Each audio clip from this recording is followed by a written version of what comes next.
One of the best things about WordPress is that it is open source software. This means that the original source code is made freely and may be redistributed and even modified. It also basically means that WordPress is free to use and available to anyone for creating websites. In fact, WordPress powers over 1/3 of the world's websites today. Websites like Rolling Stones, Mercedes-Benz, and even Bloomberg, to name just a few. But it also powers hobbyist blogs and many of the e-commerce websites that you might be familiar with today. Some of the tools and resources needed for this course are also free or darn close and readily available as well, as long as you have a computer. PCs or Macs work just fine and access to the internet. So let's take a quick peek. All right, for the remainder of this lesson and this video, we're going to be taking a look at the different options you'll have for the tools needed to complete this course. And as previously mentioned, these tools are free or affordable and are readily available, so that by the time you're done, you'll have all the tools together and readily accessible to successfully complete this course. The first main tool you're going to need is obviously a computer. A PC or Mac, either one is just fine. Second, you're going to need to download other tools and resources from the World Wide Web, so you will need internet access. Finally, you're also going to have a modern and updated browser. I recommend Mozilla Firefox or Google Chrome for this. Since we're going to be building WordPress website live and on the fly, so to speak, instead of in a local environment, we won't need any text editors or file transfer protocol software, also known as FTP software.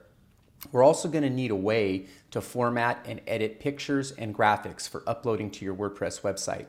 I use the image editing program Adobe Photoshop, which costs roughly $19.95 a month. However, they do have a free 30-day trial.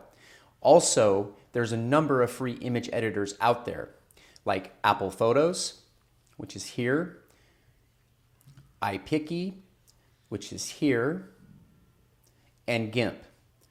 And so I've included the links below for all of these. Now, we're also going to be using a theme and some plugins from Themify. The reason for this is because of the versatility of this WordPress theme, as well as all the plugins and add-ons they make available. The greatest reason, though, is because you can pretty much do almost anything when it comes to building a website using Themify, and without having to know any coding knowledge or have any experience whatsoever. Finally, you're going to need a domain name, which is an address on the World Wide Web, and hosting, which is the place where your website content exists, and when calls are made, that's where the data, content, and image is served from. For both domain name and hosting, I recommend SiteGround.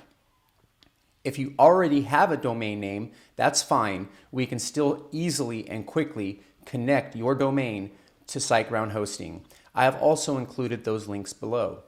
You may get your domain name and hosting from anywhere, but for the purpose of this video and this course, this is what I'm going to be using for the lectures and the walkthroughs. Now, let's go ahead and take a few moments at this time to get all of your tools downloaded and together, and then we'll go ahead and proceed to the next lesson.